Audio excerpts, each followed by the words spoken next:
On this week's episode of Travel Evolved, communication is key. It's episode number 1, ladies and gentlemen, and we're going to come out of the gun flying.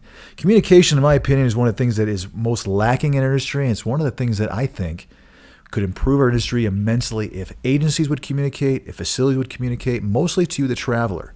So we're going to delve into it on episode number 1, and we're going to talk about ways in which communication breaks down, why, and maybe some reasons and some examples of how communication, if it was better, might help you to evolve to be a much better traveler.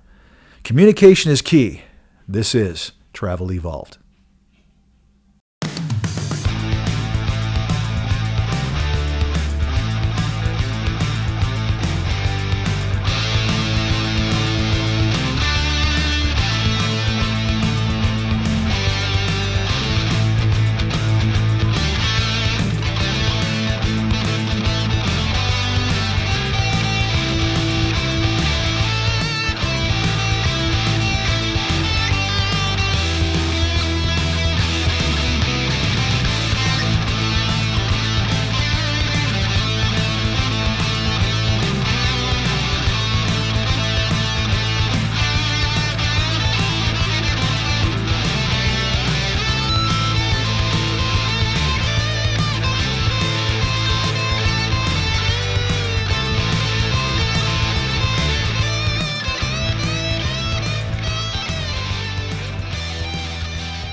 This is Travel Evolved.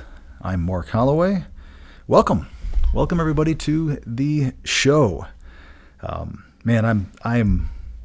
super excited about this because obviously this has been a long time coming. I mentioned on the intro that it has just been something that we've been really wanting to do, and that is to come up with a both podcast and YouTube channel that has some really good benefit. And I will tell you guys, the team has put together some really, really amazing stuff to hopefully again, accomplish that goal. We've got some episodes planned that, again, I said in the intro, are going to completely curl your hair. It's just, there's a lot of things that we need to talk about. And our industry seems to be one that everyone kind of flops around blindly. And what our hope is that this show is going to do a little bit of things to change that for you guys. We are really doing our best to try to open up and expose some things that we just think need to be talked about. I shouldn't say expose, that sounds so cryptic, but to really talk about things and topics that nobody just does. And I think that's the biggest thing that's missing in our industry. So that's what this whole thing was about.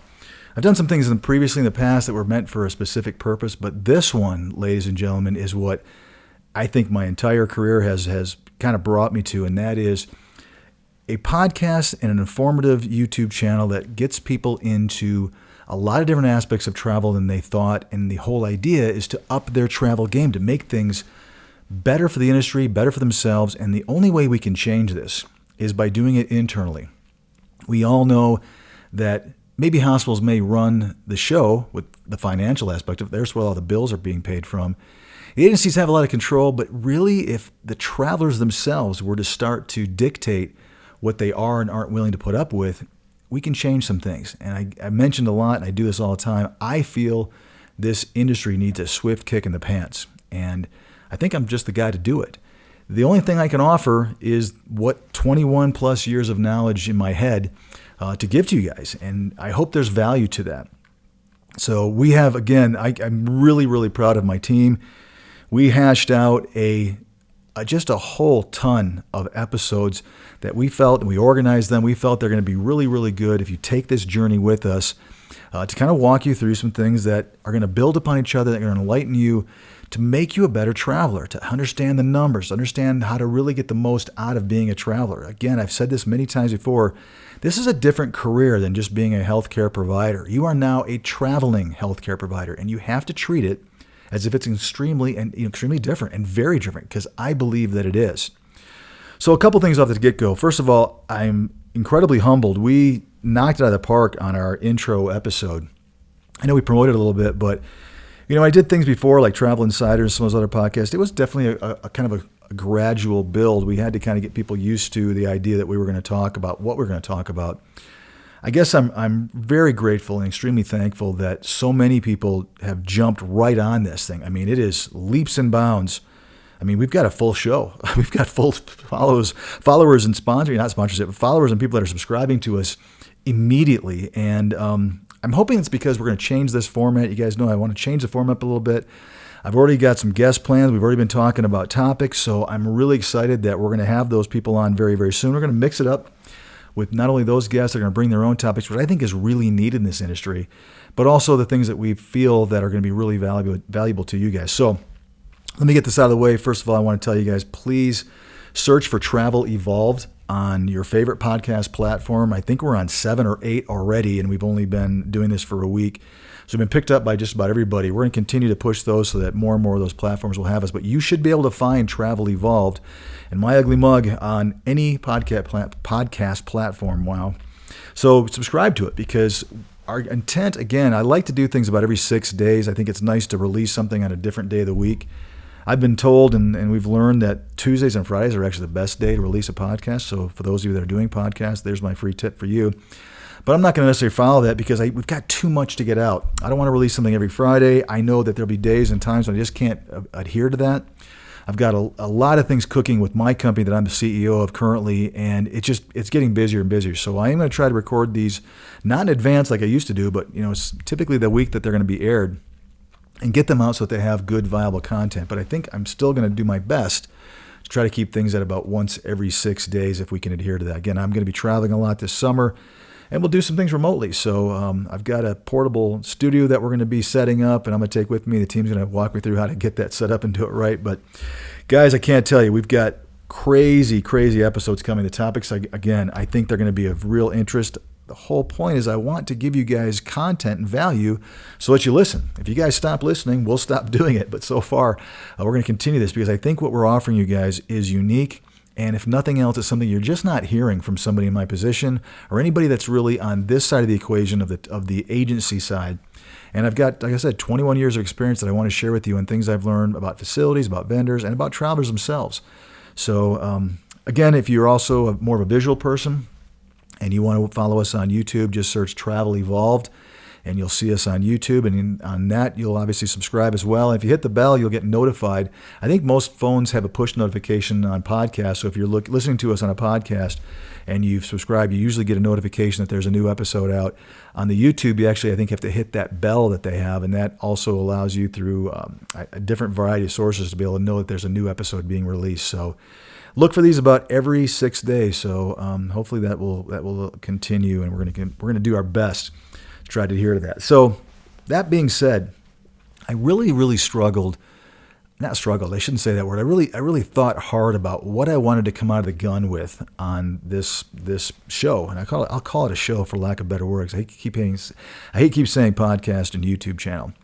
This show, Travel Evolved, I really wanted to come up with what would be a really great thing to kind of hit everybody running with. And this is what we came up with, because I think it is kind of the cornerstone, if you will, of the quintessential thing that's missing in our industry, and that is communication. So we named this episode number 1, Communication is Key, because I'll just jump right in. I feel heavily that this is one of the biggest problems in our industry.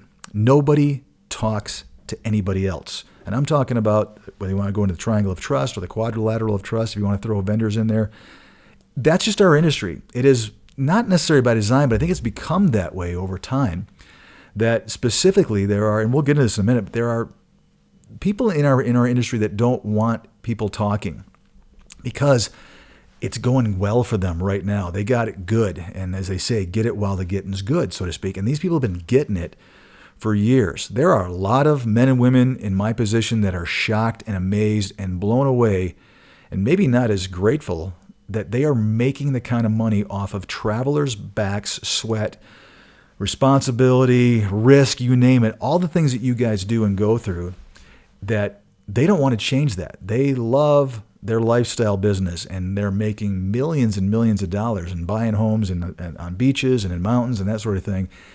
It's a wonderful way to make a living. If you are tumultuous and you're a little bit tenacious and you do all those things that are going to require you to start a business, you can start one. And I told you guys, I'm going to walk you through how to start an agency if you're interested. You may change your mind after you realize some of the things that we go through.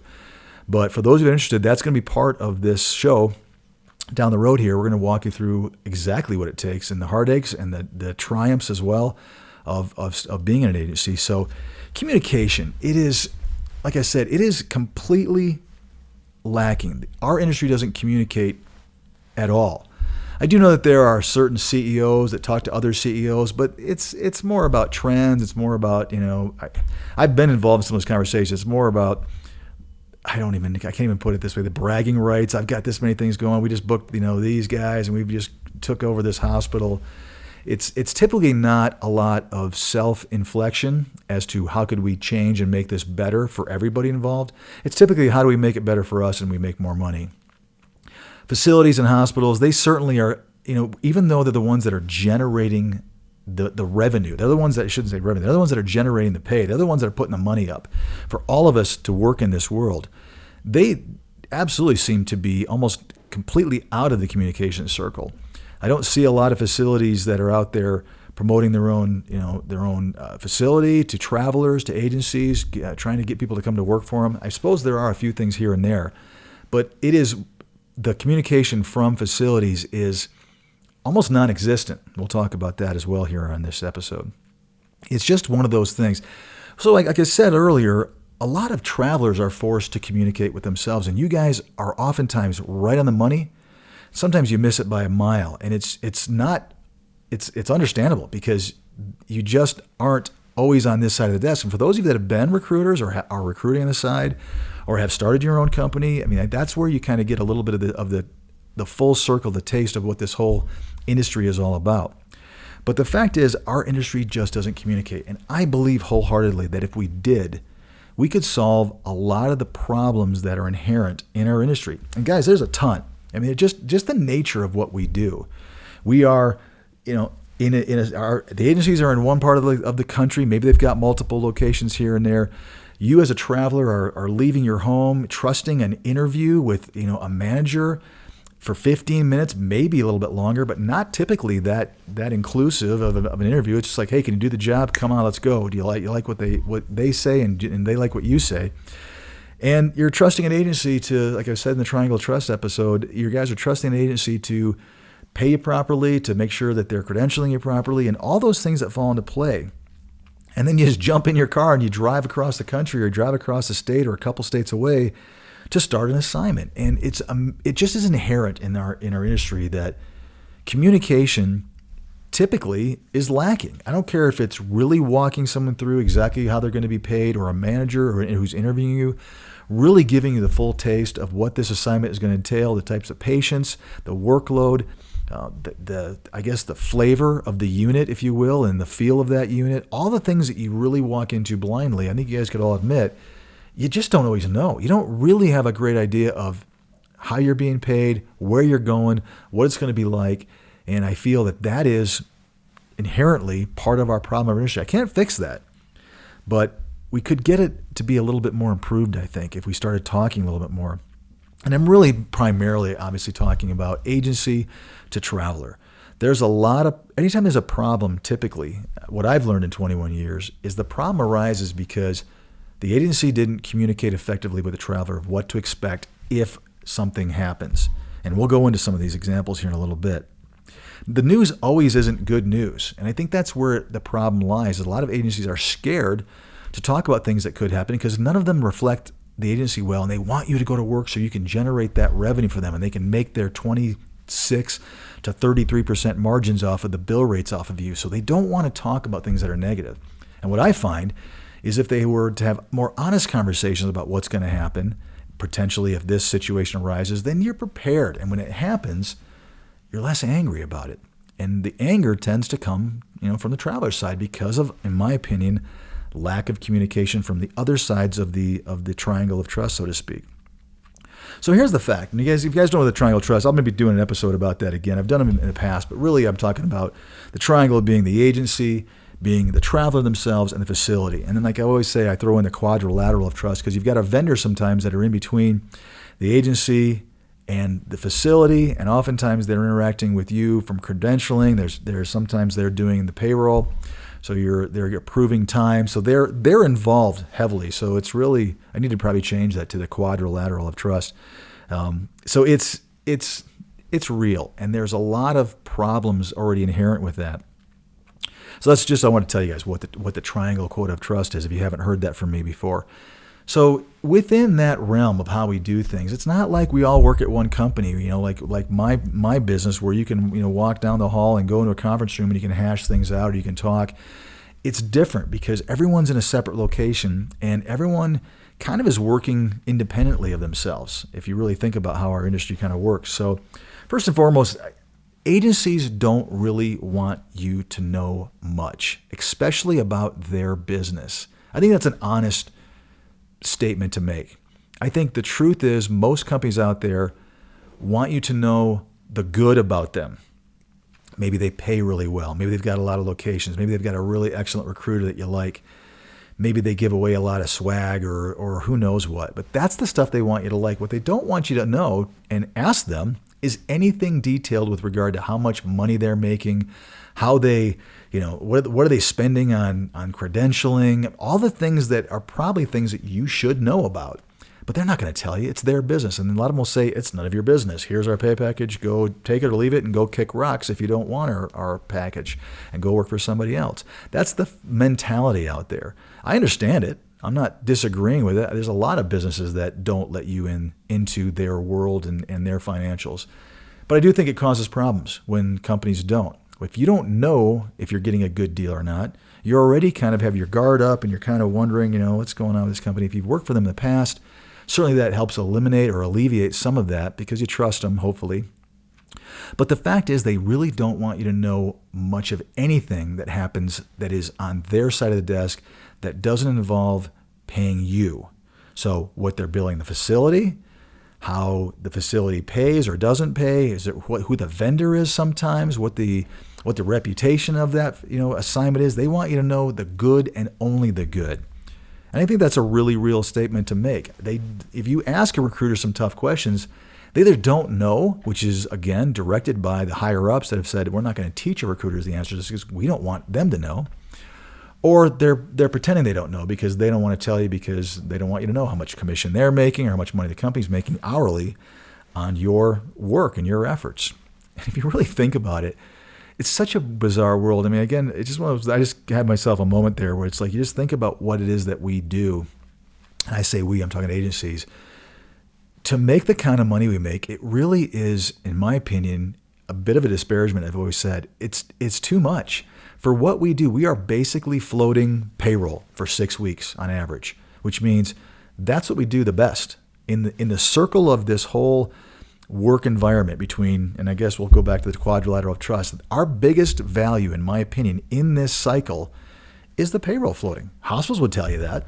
The fact is that they've got a patient who they're billing that day, and typically they've got a traveler, a healthcare traveler or many healthcare travelers working and providing revenue for that facility, and they don't have to pay for that hourly amount for all those healthcare workers that are in fact travelers for potentially 6 weeks down the road so they can collect insurance, Medicare, Medicaid. That's a great value. I think it's one of the biggest values they have. It's just an honest statement from me. If you really think about it, that's probably the number one thing that we offer in this entire work cycle of traveling. What we tend to do is make too much money for that big value. It's a nice value, but it's not the end of the world. Again, like I've said, it's such an ironic industry. If you think about it, we all have the same jobs. We all try to calculate our pay packages based upon the margins that we need to adhere to based upon, the Mark Holloways that work at our company, or even if they're publicly traded, what our shareholders want us to make. And then we pitch it to you. So we have to give great recruiters to sell you on taking that assignment with us. And please don't take that assignment through somebody else, even if they pay you more, because we're going to come up with all the reasons why we should take it with us. And maybe it's because we're just really great people. Who knows what? And then, we're going to convince you to do that. We're going to credential you, which there's some value there. That's kind of a pain in the butt for a lot of facilities have to do. So we take care of that for them. There's an expense there. So we're paying for that up front, which of course is value in the economic cycle of things. And then you go, and we're kind of out of the loop. We're collecting timesheets. Maybe we're handling issues with regard to, discrepancy in pay, for example, or one of those, something along those lines. But again, guys, if you really think about this, I got in this industry where everybody was at a 20% margin, and I've watched it creep up, up, up, up, up. And what I haven't seen, quite frankly, is what we do and our responsibilities in this cycle. I haven't seen that creep up along with that at all. Matter of fact, it's creeped down. The one thing that has changed most drastically, in my opinion, is the fact that most of us don't provide any housing anymore for our travelers, which means our responsibility and our risk has actually gone down, but yet our margins have gone up. Does that make sense? It doesn't make sense to me. And again, this is part of why I want to change this industry. It's why you guys are getting jaded. It's why you guys get frustrated because, again, this is healthcare. This is, helping people get better or saving lives. I mean, not everyone's in that role, but a lot of you are. And certainly most of you are in some kind of diagnostic, situation where you're trying to help people get better. That's what healthcare primarily is. It's real serious stuff. And that all of us agencies kind of kick back and make some of them 33% of a bill rate a hospital is paying to do what exactly? I just want you guys to think about that because to me it's gotten kind of ugly. I guess there's no other way to put it besides that's what drives me the most nuts. That's what makes me kind of a little bit ashamed as to what I do. And for anybody that's a traveler, I quickly identify myself as I'm different. I try to be different. I want to change this industry because it's important that people know that right away because I don't like what I see. That's why I'm doing the show, so to speak. So facilities, I think, are kind of getting worse. I want to kind of talk a little bit about that. What I've noticed in the last year, I guess really since the pandemic hit in March of 2020-ish. I know it hit earlier, but that's when we really started seeing it. I have noticed on social media that it seems like the facilities, how do I put this? They seem to be getting, I guess, kind of worse in the cycle. They seem to care less about travelers. They seem to, I don't know if they're upset about the money they had to spend to, have travelers in for the last year. I'm sure there's something to do with that. There's jealousy amongst other staff, healthcare professionals and management so that they see how much money a lot of you men and women were making and they didn't realize the risk and all the things that you guys were doing. So who knows what it is, but it feels to me, and I'm just going to throw this out there, that in the last year and a half, a year plus, I guess, facilities' reputations have gotten damaged in regard to travel. It used to be that there was a few kind of bad apples out there, but now it seems like everyone's complaining about every facility. Every facility has something going on. I can't really put my finger on it except for what I just mentioned, and that is that they've had to go through some tougher financial times, which a lot of you are going, wah, big deal, right? You kind of, maybe you feel it's about time. They had to throw some money where, they hadn't thrown it before, which is at you guys. A lot of them did get a lot of assistance from the state and federal government, mostly state from what I understand. So it went right through them, but there was always, like I said, that jealousy factor. And it seems like the communication from facilities has, I guess, gotten a little bit more strained in the last year plus, in my opinion. Now, maybe I'm completely wrong on that, but just feeling the temperature and looking at the temperature out there, primarily on social media and really primarily on Facebook and a couple other things that I kind of dabble in, that's what I've noticed. I've noticed it's very noticeable to me that it feels like travelers are calling out facilities more. They're complaining a little bit more about whether it's orientation, the unit, not so much the pay. And maybe now that the pays have dropped back down, but it's more about the experience, the lack of, again, this episode, lack of communication and lack of caring that has come from the facility to the traveler or toward the traveler, in my opinion. So just kind of pointing that out. Again, part of my job on this is to simply point out the obvious and have a discussion so you guys can hear that you're not alone. I see it. And if you're experiencing that, know that I see it. And I'm sure there's other people like me that see it as well. I think another thing to talk about here is that travelers themselves, in my opinion, again, going along with what I was saying, in the last little while, last year and a half, have become increasingly harsher on each other. I think you guys have been. I understand why. I think there's a lot of frustration out there. There's a lot of people who have been traveling for a long time that are frustrated with the new people that have jumped into the travel world because it was so lucrative. I think the new people who jumped in the travel world because it's so lucrative are upset about the, I guess, lack of mentorship and who knows, maybe just what they can see and feel from the veteran travelers out there. I think that's all real. You guys have always been typically quite good at helping each other out and mentoring each other and teaching each other on the road. I think that's pretty common. But I've also been told that the opposite can be absolutely just as true. There are times when a traveler will just let you flop around, even though you may be a traveler, because they're just not interested. I mean, that's just real. I mean, unfortunately, that's the way it is. You guys are not a group think. There's a lot of individualism out there. So for some people, it is, listen, I'm here to do my own thing. I'm going to, take care of myself, and the heck with everybody else. I'm going to worry about me. And I understand that mentality, especially when there's so much competition and there's so many people vying for the best jobs. And best is, of course, relative to you, I would hope. And so that it's real in that regard. But I do think that you guys, of all the communication pieces, I've always marveled at the fact I think travelers really do communicate quite effectively with each other. You guys do tell each other good, bad, and different things that you experience out there on the road. And I think that's got to continue. If we're talking about communication being key, I think that's going to stay the same. Hopefully that'll elevate. Again, what we're trying to talk about here today is the other pieces of the puzzle, so to speak, and their lack of communication with you. I'll end the podcast later on with a couple of good quips and good ditties on that. But I do think that travelers, you guys have to be careful about being a little too harsh on each other. But you also have to recognize if someone's being harsh on someone, just use your emotional intelligence and figure out why they're doing that and where that's coming from, because it could very easily be a competition thing. Maybe it's just a scared or nervousness because there's so many travelers in the marketplace right now.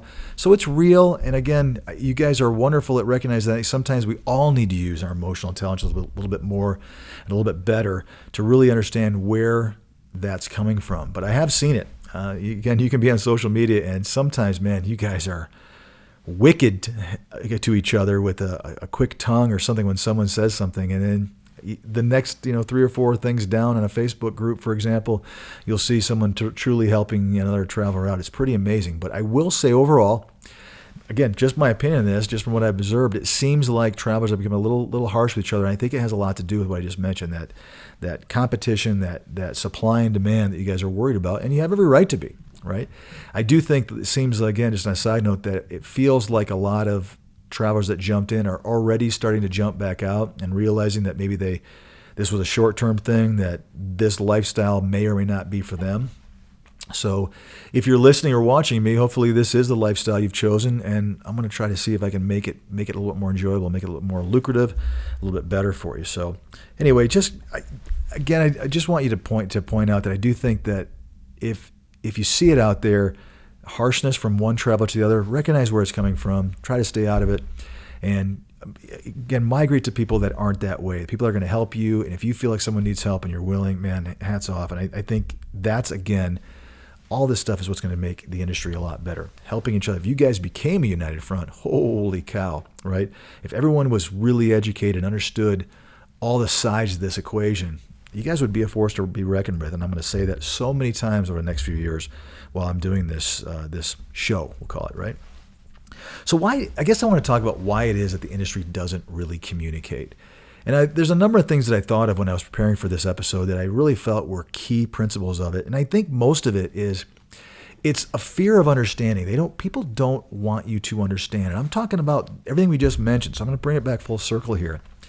Agencies don't want you to know things. And I think that's crazy. By the way, my philosophy has always been that transparency, you guys know I hate the word transparency because I started using it about close to a decade ago, and now everyone uses it. It's like the most buzzword there is, and I'm kind of angry that I started using it, but it was so unique when I started talking about it because I was taught that the story is oftentimes worse than the actual truth of things. And I'm going to explain what I mean. As a CEO of a company, I felt my internal employees should know exactly what was going on with that company. If we were killing it, I would think they should know that. If we were struggling, I think they should know that. The reality was more important. I use this as an example. If a recruiter came walking in one day with a brand new, super expensive car, the tendency is to go, wow, that recruiter must be making a ton of money, and they're really killing it.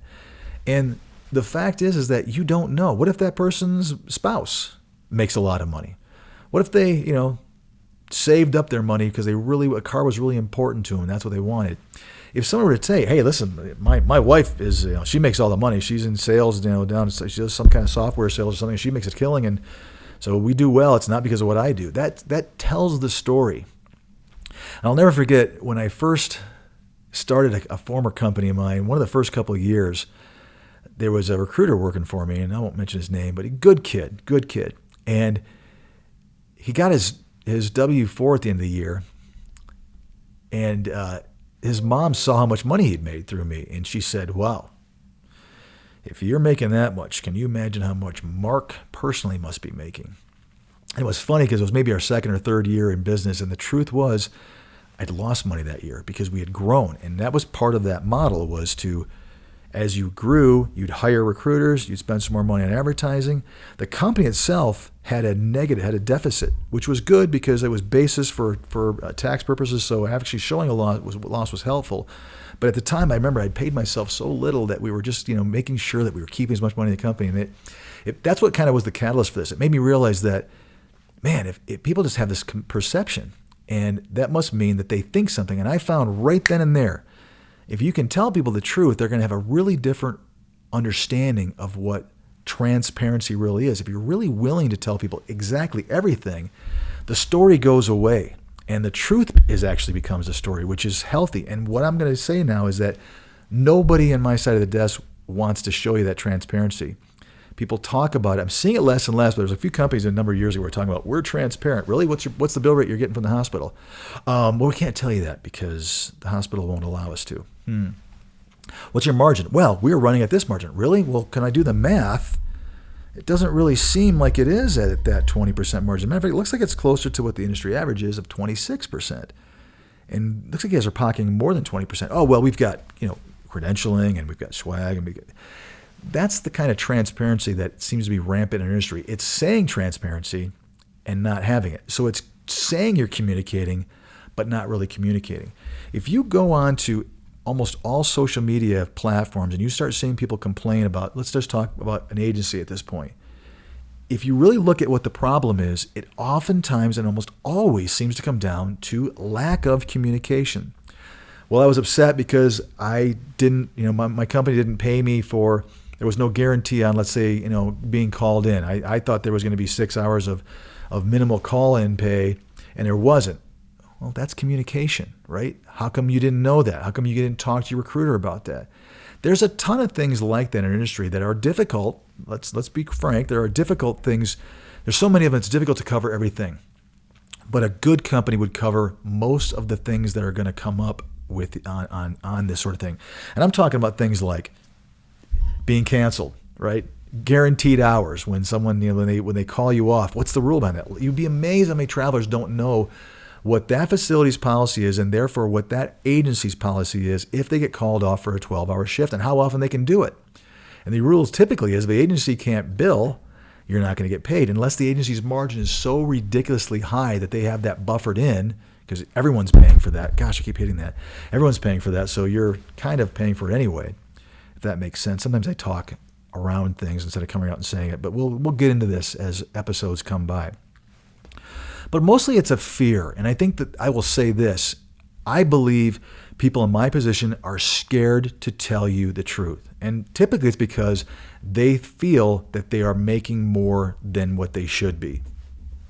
I hope you guys heard that because I think that's real. I think the reason that people don't want to communicate all the things that I'm talking about from an agency to a traveler because they're scared that you will figure out that they're making more than they probably should be in this circle of our business cycle. I think most companies are right now. And I think it's gotten that way. And they've started to rely upon that margin. And now it's like I said, it's like 26%. It definitely increased a lot during the pandemic. And I'll get into that here in a second. But it's moved up and up. And they're scared of you finding out truly how much they're making every hour that you're working. You'll find it doesn't make sense, right? And that's why I'm doing this. Going back to what I just said, during the pandemic, one of the things that disgusted me more than anything else was I saw companies, and actually quite first-handedly, that when the bill rates were going from, let's say, an $80 an hour bill rate for an ICU traveler, ICU nurse, to $180, I saw companies that said, if we're paying a traveler that much money, can't we increase our margin into 30 percentile? And they won't know because they're making so darn much money. And the fact is, guys, you didn't know, and that's exactly what a lot of them did. Many companies bumped their margins up as they were getting higher and higher bill rates because they could hide it from you better. You didn't care. You were making $5, $6, $8, $10,000 a week. So if they were making 30, 35, 40% of a bill rate and you were still happy and you were unwise to it, I'm telling you guys, that happened a ton. I know it did because I saw some bill rates. I also, like I said, I saw some things firsthand that would kind of made me sick. But it's what happened. You guys are out there, literally there's money coming from the state and hospitals are able to pay it. They're also, dipping in their pockets a little bit more, which, maybe you guys feel is maybe about time, maybe you don't. But that money was supposed to go to the traveler so that they would be willing to risk, at the very beginning, they were really willing to risk their lives to go into some of these situations. I know things got better, things got safer. We learned a lot over the last year and a half, but the very, very beginning, before and even the middle of this, when the money was supposed to go to entice you guys, to convince you to take those ridiculous risks, to kiss your family goodbye, and to go into God knows what, and come back with God knows what. That was supposed to go to you, and I saw it, and I watched agencies get filthy rich, and it is gross. And it's one of the reasons that made me go, we got to do better. We have to do better. Now, I will say, in my opinion, you can't hide those margins and that thickness of a margin as the rates continue to drop. Otherwise, you guys would laugh at what was being offered to you with regard to a pay rate. So I do think that naturally, whether it's, it's certainly not from integrity, but it has dipped back down. You can't gouge a 40% margin on a traveler on an 8-hour bill rate. You just won't be competitive. So the good news, in my opinion, is that a lot of those thick margins have decreased, which means the pay rates have gone to a little bit less of a pie for the agency and back to a normalized pie for you guys, which I still think it was at 26%. I can't really tell you if it is at this point now. My guess is it's still a little higher than that because some companies are struggling with going back down.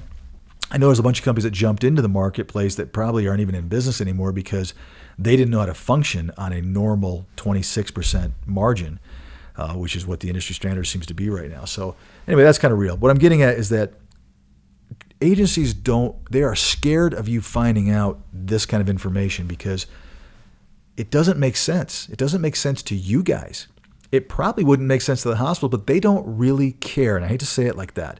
But as long as they're getting fulfillment, as long as they can get a patient in that bed or on the, in that machine, on that scanner or into that surgery, or they've got somebody that's billing, as long as they've got that seat filled and there's revenue to be generated because that seat is filled, they don't care as much.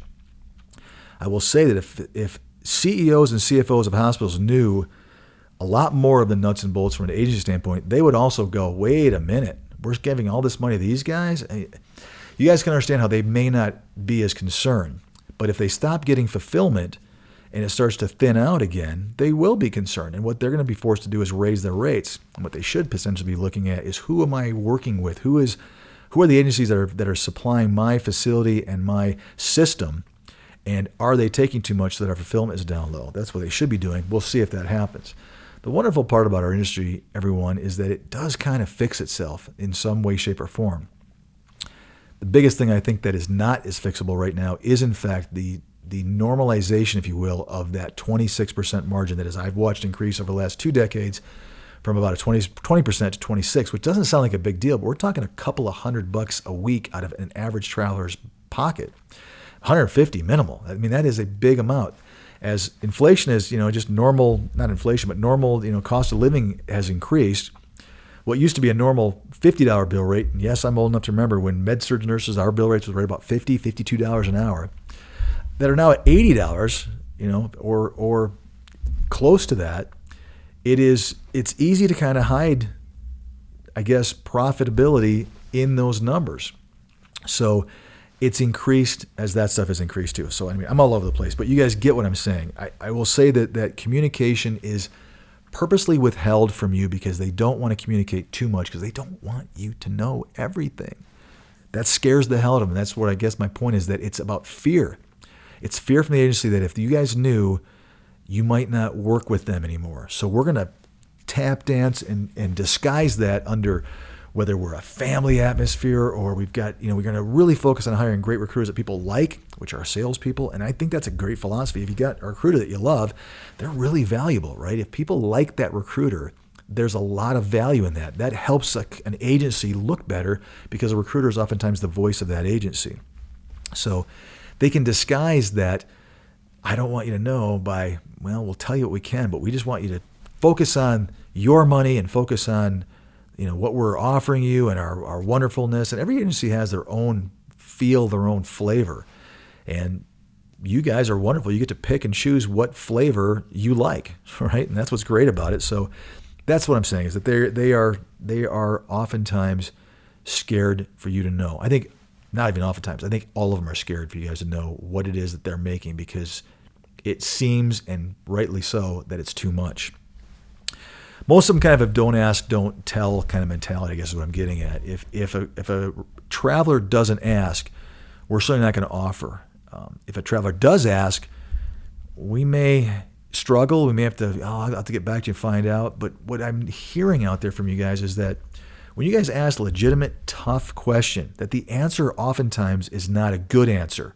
Like, let's talk about what happens if I get canceled, one shift every 4 weeks. If that's the policy, a good agency would say, hey, here's the whole situation. We can have you canceled. They can cancel you one shift for every 4 weeks.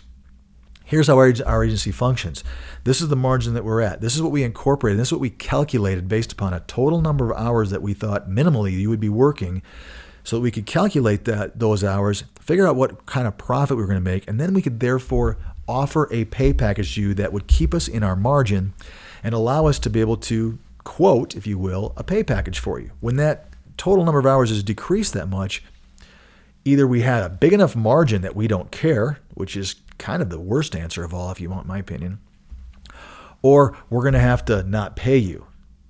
That's an honest conversation to say, this is where it's all coming from. We can't afford to pay you this because we are at our business model, whatever our margin happens to be. If we had this happen to, 10% of our nurses every week or 5%, that's going to cut in and we can't do it.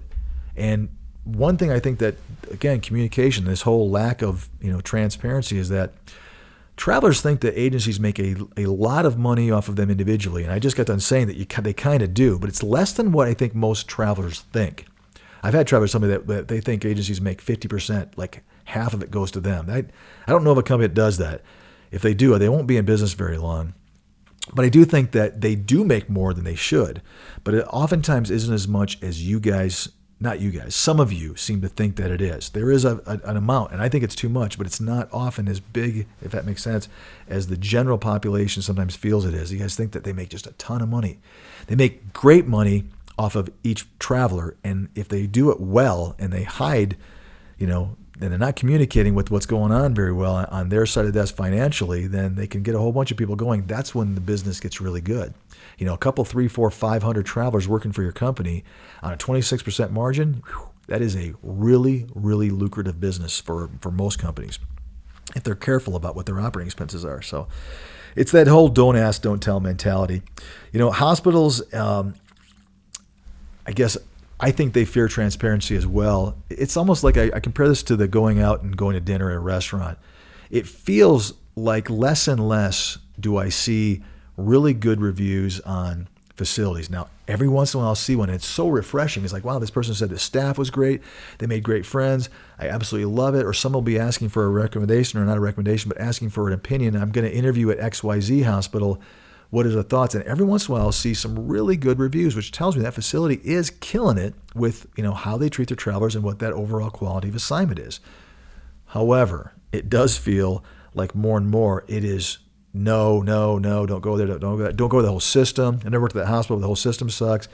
It feels to me like like hospitals themselves are really fearful of transparency because you guys are starting to call it like it is. And that goes back to what I said earlier in this episode, and that is that I think hospitals have started to lessen their quality of their assignment. I think they care less if you guys have a good assignment or not. They are there for the patient, for the money, for the revenue, and it feels to me like they care less and less whether or not you had a good experience as a traveler at their facility. They just don't seem to care. And again, I know I'm generalizing, and I probably pissed off some people that don't think that that's necessarily true that work on the facility side, but it seems to be pretty real. If you have a facility that has a bad social media reputation, there tends to be some relevance behind that. So it is, as I say in the trade, it is what it is. So anyway, the point of this episode, communication is key, is I think communication can solve a lot of things in our industry, a lot of things that don't go well. This is a wacky business, guys and gals. I mean, it just really is. There are tons of things that happen on a daily basis that you wouldn't believe. I've heard it all, I think. I always say that, and then something else will surprise me. But communication can solve a lot of stuff if people are talking about something up front. If and when it happens, you kind of know, or if your company or agency is being very forthright and honest about things that maybe aren't great to talk about, but here's what will happen, this is going to kind of suck, here's the deal if this happens, if you're canceled or whatever, I think you start to trust your company more so that it's not like this tap dance every time. And again, the most frustration I see out there is when I see complete lack of communication from a company where the traveler was blindsided. I had no idea this was the rule, this is what it was going to be. And if you look at things, I don't care if it's, like I said, and it usually has a lot to do with pay, obviously, has a lot to do with how it affects your pay, whether we're talking about, hours guaranteed, call back, holidays, being canceled completely, canceled before you go. It all has come down to your pocketbook, which is what obviously all of us are most concerned about. It's your safety needs, right? So communication can solve a lot. And again, this episode, we're talking about, I just wish companies would do it more. I can't make them, but I do think that you guys need to start striving and going towards companies that actually do communicate well. And I'm talking about the tough stuff. Ask them a tough question that you know the answer is not going to be a good one. And see if your recruiter tap dances or if they have to run it up the chain or the flagpole to see who is going to come back and tap dance for you. That tells you a lot about that company. If it's just, yeah, here it is, it stinks. Because guys, there are things in our industry that stink mostly for you. And I want you to hear that. You guys are the ones that tend to be the bearer of most of the bad news financially. Because again, hospitals are the ones that are paying the bills. They're generating the revenue to either the vendor, who then turns around and pays us, or directly to us. And both in that situation, we end up paying you. When the revenue stops, so there's rules that are not dictated by a company, they come from a facility. The companies usually, most of us do, we protect ourselves and we either have padded margins to cover those expenses or we've got things in place to allow us to make sure that we're not going to lose our money. That's just the facts. So you guys are the ones that have to be the most protected to understand what happens when. And that's why I've gone many, many times talked about having a nest egg, having some financial stability so that you can, in fact, withstand some of these bumps and bruises that happen during the road. But I want you guys to hear this. I am telling you, I recognize it, that it all seems to flow right onto your shoulders. So you guys are the ones that are, in my opinion, are the ones that bear the worst part or the worst blunt of not being communicated with. So start asking those questions. Ask those tough questions. And if your agency stumbles, get a different recruiter or maybe get a different agency, because things are going to go wrong in the road. And anybody that tells you they're not isn't either being honest or they haven't been doing this for very long, because you guys know things go south quick, out of the blue, weird stuff. Every day there's something weird. It's like, oh, well, there you go again. So talk to your company about what happens when. I think you're going to find that it's going to solve a lot of issues. At least, at the very least, it can help you to set up expectations. And that's kind of where I think. I don't care what organization you're in, but certainly in our world, talking about things will give you an expectation as to what you're going to expect if and when something happens. Am I going to get a referral bonus? I mean, what happens if someone doesn't make it, for the entire time that, I'm just using this as a really weird example, but that's one that I do hear about. What happens if my referred person doesn't make it for their 13 weeks and they get fired? Am I still going to get my referral bonus from a company? I mean, if the answer is no, I hope a company tells you, no, we can't, because we didn't generate enough revenue for that person to justify the amount of money we're going to give you. Whatever the case may be, it sets up expectations. Good communication does that. You're talking amongst yourself in a business, and certainly we are all in a business world, and you guys are part of that. It, at the very least, can help you with some expectations.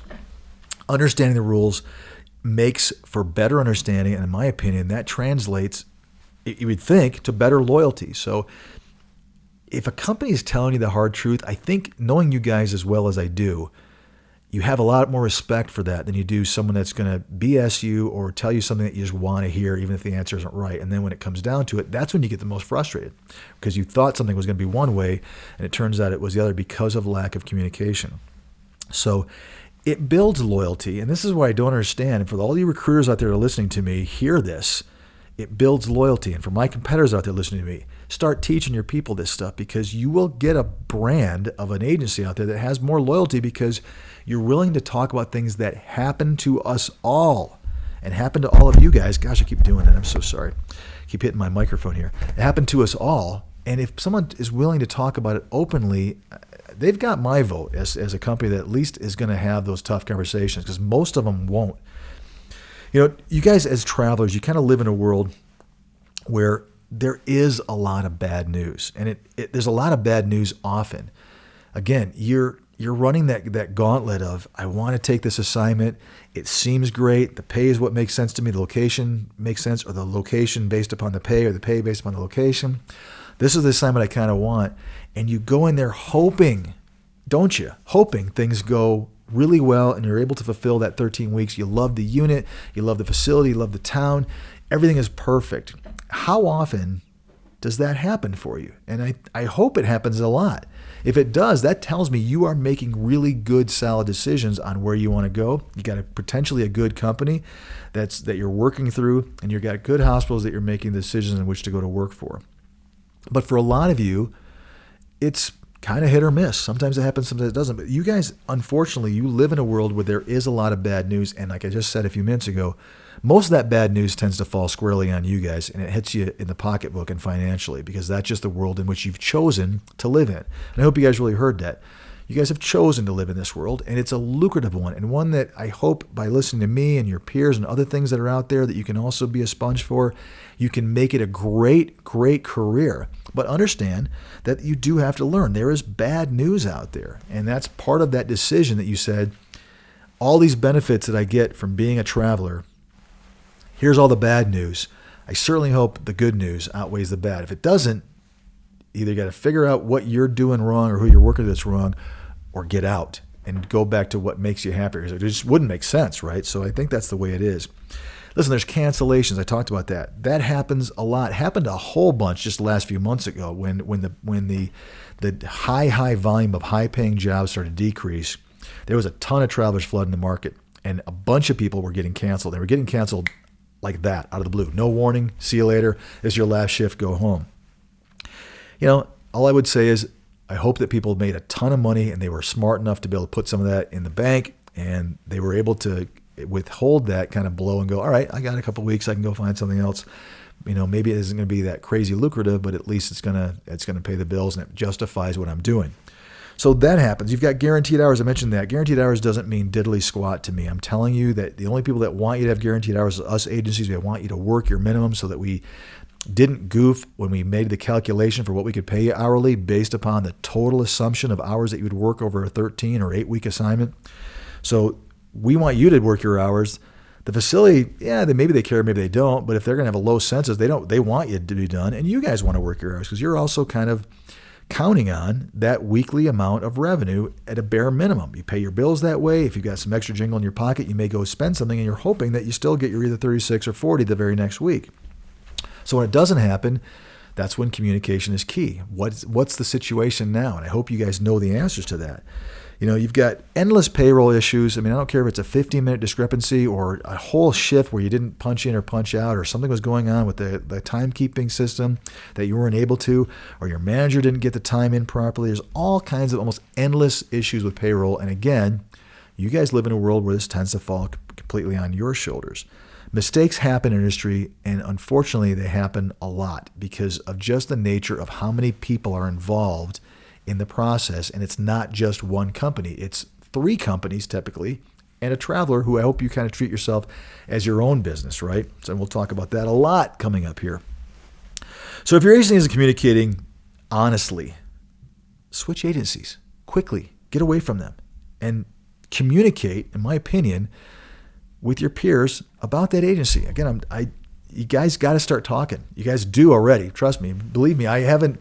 It used to be where all of us were so scared of it. Now I think you guys are starting to hold agencies accountable.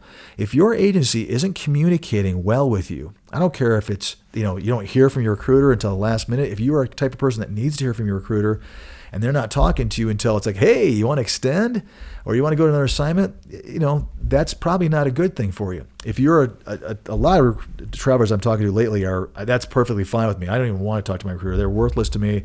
I don't care, and I just don't want to be sold or whatever. I don't need, a bag of jelly beans and pizza being delivered for my unit when it's my birthday. I just want to be left alone, make as much money, and go from there. For you guys, I think that works out really well. But if your agency still isn't communicating with you on the things that are important with you, which again typically tends to go right back to pay, kick them to the curb. You guys have to. This is one of the ways you guys are going to fix the industry. And again, I would say be fair.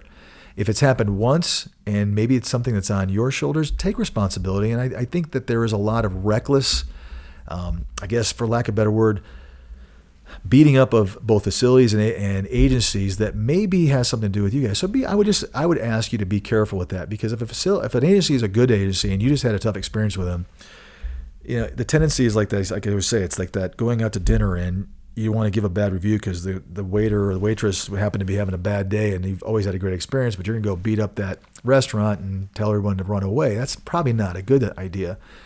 But if truly this agency's repeatedly miscommunicated, repeatedly screwed you over, I think that should be talked about out there in social media. And you don't have to throw it out there for everyone to see. And I think there's a lot of Facebook groups that actually frown upon that. And they'll take your post off. But you could certainly be talking to people privately and instant messaging them, if they're looking at going to work for a company that has really done some things wrong. You guys have to change the industry. And I've always said the industry is going to change from you guys. There could be some people, I hope, like myself, that are going to try to do things better for you. Hope hospitals try to do things better for you. But at the end of the day, you guys are the judge and the jury on this one. You guys get to decide who is doing a good job, and you typically are really good at telling your friends both who does a good job and who doesn't. So I would say keep that going. And then lastly, I would also say do the same thing for facilities. You just got to be careful, because if you're on assignment right now, you got to be careful. It's a little bit different. There's disparagement, some things you can do. You can kick agencies around all day long, but you got to be a little more careful kicking a hospital around, because they could be affiliated with a huge system. You could be, blackballed from them, so you can't work for anybody that they're affiliated with. And I just think there's a smart way to do it. I mean, if you have left there and it's a year down the road and someone's asking for your opinion on a facility, I would tell them, to stay away. But be careful doing it while you're there. Be careful of naming names.